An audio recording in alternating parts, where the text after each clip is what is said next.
निर्धन अनाथ बच्चों की सहायतार्थ सत्यचित पुष्पानंद सामाजिक विकास संस्था के तत्वावधान में भगवती नगर स्थित राधा गोविंद मंदिर के भव्य सभागार में श्रीमद् भागवत कथा ज्ञान यज्ञ महोत्सव के समापन के अवसर पर सुखदेव विदाई में सैकड़ों भागवत भक्तों ने व्यासपीठ को नमन किया।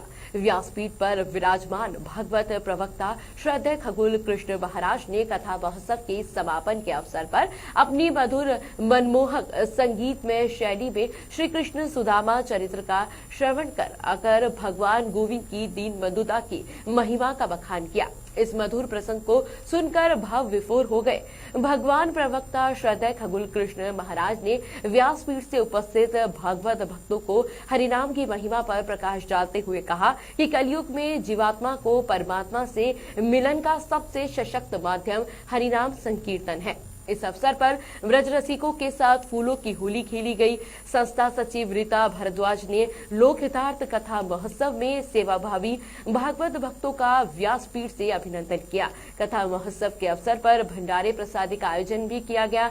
कथा महोत्सव में मुख्य रूप से गिरीश शर्मा, प्रहलाद शर्मा, राजेंद्र वर्मा, मुकुंद सिंह नाथावत व रविंद्र शर्मा, धर्मेंद्र अग्रवाल, बद्रीनारायण शर्मा, सत्यनारायण भंडारी, हरीश विजयवर्गीय, ममता शर्मा, मीनू वर्मा, अंजना शर्मा, कनक अवस्थी व एन.के. शर्मा आदि का कथा महोत्सव में उल्लेखनीय योगदान रहा।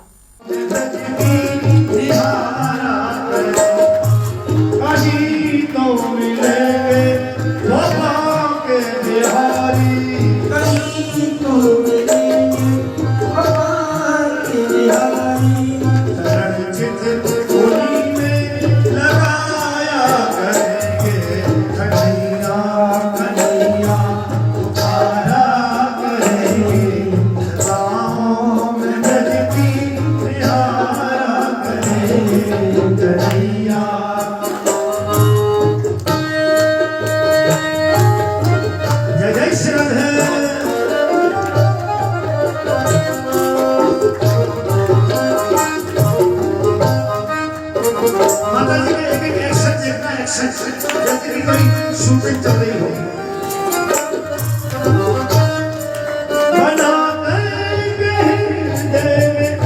हम प्रेम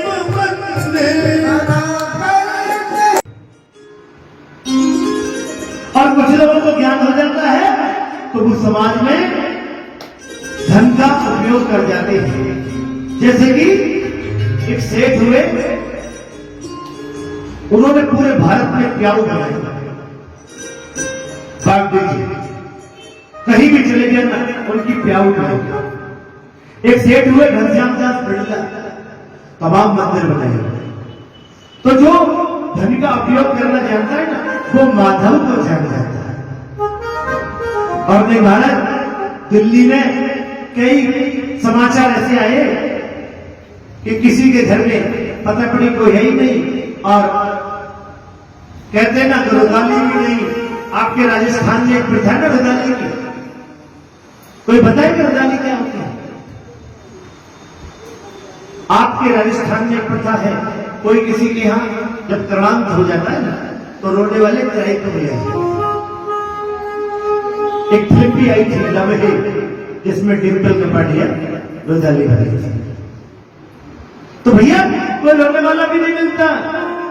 और फिर सरकार आती है, बोले भैया सबकी जांच करो, कितने फार्म है, कितने विश्वविद्यालय, कितने बड़े फैक्ट्री है, कोई हाल ही नहीं। फिर आ जाते हैं इनकम टैक्स वाले, तो भैया ऐसे धन का लाभ क्या? अरे अपने सामने कुछ कर जाओ। तो इस तरह की बातें मैं बताई कि भैया जो माधव का दास बन गया तो माया उसकी दासी बन जाती है। और हम क्या करते हैं? लक्ष्मीपति बनने लगे। इस प्रकार की बातें जो बताई। आप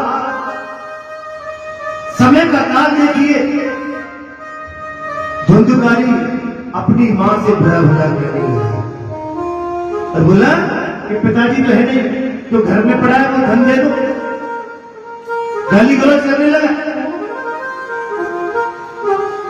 धुंधली को पश्चाताप होने लगा कि आज अगर मैं अपने पति की बात मान लेती और पति की आज्ञा अनुसार मैं फल खा लेती तो मुझे ये गौकर्ण जैसा सुपात्र मिलता। मैं अपनी बहन और अपनी मित्र के कहने में आकर अपना जीवन नरक बना लिया और धुंधली गिलानी में खो गई। रात्रि के अंधेरे में एक अंधे कुएं में गिर पड़ी और अपने जीवन लीला को समाप्त कर लिया। उधर जब गोकर्ण ने देखा पिताजी चले गए, माता जी भी चली गई, अब मेरा क्या काम। यहाँ पर गोस्वामी तुलसीदास जी ने कहते हैं कि दुष्ट संग नहीं देही विदाता, जाते भलो नरक को बासा। कहते हैं भैया दुख मिल जाए जीवन में, चाहे कितनी परेशानी आ जाए, कितना भी जीवन में संघर्ष करना पड़े, पर दुष्टों का संग न करना। एक घर में 4 भाई हो गए और मां किस किस को समझे। एक कुमार की हो जाता है, 3 सदमार की हो जाती है, तो तीनों का जीवन भी नरक हो जाता है। कहते हैं कि किसी सरोवर में लाखों मछलियां तमाम प्रजातियों की हो, चाहे विदेशों से मंगाई हो, और एक गंदी मछली उस सरोवर में होती है ना, पूरा सरोवर खराब कर देती है। दुष्ट संग नहीं देही विदाता, जाते भलो नरक को बासा। बोले भैया इस घर में हमने रह के क्या करूंगा? माता जी प्राण छोड़ गई, पिताजी वन को गए, 10 स्कंद पढ़ के प्राण छोड़ दिए। बोले यहां से निकलो। लेकिन कहते हैं कि सपात्र जो होता है वो अच्छी बात समझता है। बोले भैया मैं श्राद्ध तर्पण कर दूं अपने माता पिता का, और ये दुष्ट भाई ऐसी विदा ले लो, अगर एकदम जाऊंगा तो पूछेगा क्यों जा रहे हो। गोकर्ण ने विदा ले ली। अब धुंधकारी तो बिल्कुल निर्दंध हो गया। बोले घर का कोई मैं ही रखवाला हूं। दूसरे दिन 5 गणकाओं को ले आया। एक नहीं, 2 नहीं, 3 नहीं, 4 नहीं, 5 गणका, और इन गणकाओं को ले जाकर घर में विसंगतियां करने लगे। अब जहां गणका आएंगी वहां कोई धर्म की बात थोड़ी होगी। अगम्य स्त्री का वास, शास्त्र कहते हैं कि अगम्या का अगर संगत भी खराब होता है। धन माया लेकर के प्रतिदिन सोना चांदी हीरे जवाहरात धुंधकारी लाने लगा है, क्योंकि गणकाओं की तो मांग बढ़ने लगी। बोले हमको यहां रखना है तो हमारे लिए माल खेने लगा। अब धुंधकारी चोरी करने लगा, धक्का डालने लगा। एक दिन राजा के सैनिक बोले भैया ये चोरी हो रही है, आखिर हो गई। गणकाओं को ये सोच आई कि एक दिन राजा के सैनिक इस घर में आ गए तो हमको जेल खाने जाना पड़ेगा। कहते हैं कि किसी गणका हो चाहे चोर हो, उसका कोई नहीं होता।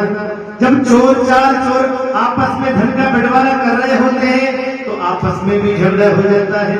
आप समाचार पत्रों में देखते होंगे, धन की चोरी, बैंक की डकैती करी, 4 चोरों ने बंटवारा किया। पहले ने 1 मारा, दूसरे ने तीसरा मारा, 3 मर गए, 1 बचा। तुम्हारा चोर का और लड़काओं का कोई नहीं।